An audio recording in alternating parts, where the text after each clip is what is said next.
जय श्याम दोस्तों, दोहा क्रमांक 229 पर आ गए हैं हम रामचरितमानस में।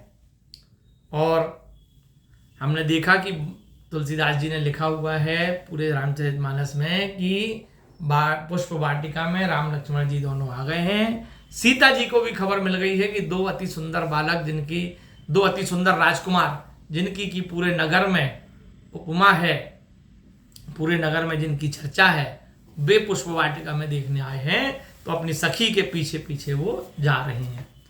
सुमिर सिय नारद वचन उपजी प्रीति पुनीत, चकित बिलोकति सकल दिशि जनु शिशु मृगी सभीत। सियापति रामचंद्र की जय, पवन सुत हनुमान की जय।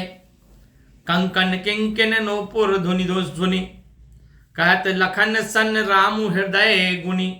मानहु मदन दुंदुभि दीनी, मनसा विश्व विजय कह कीन्ही। अस कही फिर चितहि ही ओरा, सिय मुख शशि भय नयन चकोरा। भय विलोचन चारु अचंचल, मनहु सकुच निमित्त जे दिगंचल। देखी सिय शोभा सुख पावा, हृदय सराहत बचन न आवा। जनु बिरंची सब निज निपुनाई, बिरची विश्व का है प्रगट दिखाई। सुंदरता का सुंदर करई, छवि ग्रह दीप सिखा जनु बरई। सब उपमा कवि रहे जो ठारी, के ही पट तरो विदे कुम्हारी।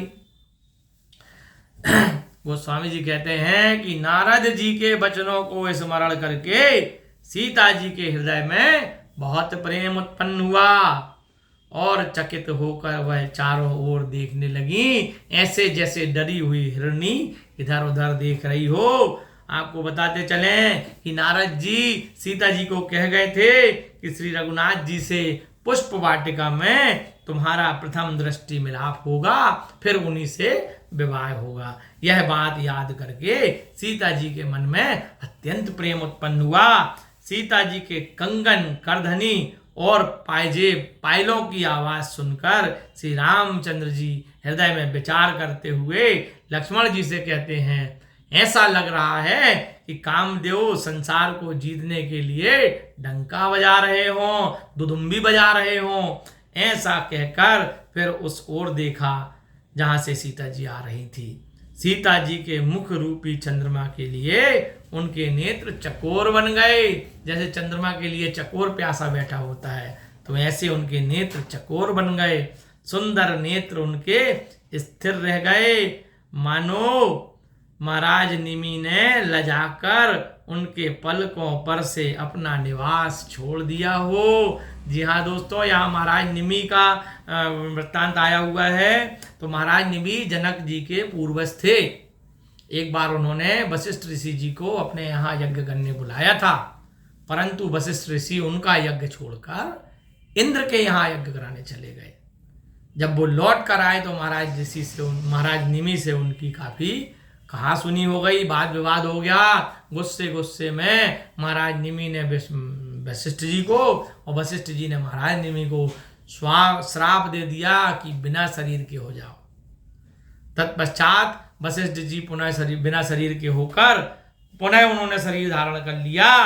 लेकिन महाराज निमि को उनके पुरोहित ने पुनर्जीवित करने का बहुत प्रयास किया, परंतु महाराज निमि योग मार्ग में स्थिर होकर उन्होंने पुनः शरीर धारण करने में अपनी असहमति जताई और यह वर मांगा कि मैं मनुष्यों की पलकों पर रहूं। तो महाराज निमि मनुष्य की पलकों पर बैठे हैं, इसलिए हमारी पलकें बार बार झपकती हैं उनके वजन के कारण। और चूंकि महाराज निमि सीता जी की भी पलकों पर बैठे हुए थे और सीता जी की वो पूर्वज थे वो सीता जी के, और जब सीता जी ने रामचंद्र जी को प्रेम भरी दृष्टि से देखा या रामचंद्र जी ने सीता जी को प्रेम भरी दृष्टि से देखा, तो महाराज निमि उस दौरान उनकी पलकों से अलग हो गए, तो सीता जी की पलकें स्थिर हो गई। सीता जी की सुंदरता देखकर राम जी ने भी अत्यंत सुख पाया। मन में उनकी बड़ाई कर रहे हैं, परंतु अपने मुख से कह नहीं पा रहे हैं। मानो ब्रह्मा ने अपनी सब चतुरता रचकर संसार को प्रत्यक्ष दिखा दी हो सीता जी के रूप में।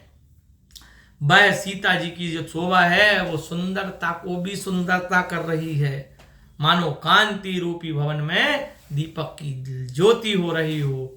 सब उपमाएं तो कवियों ने झूठी कर डाली, सीता जी की उपमा किस राम से दूं। बोलिए सारे राजा रामचंद्र की।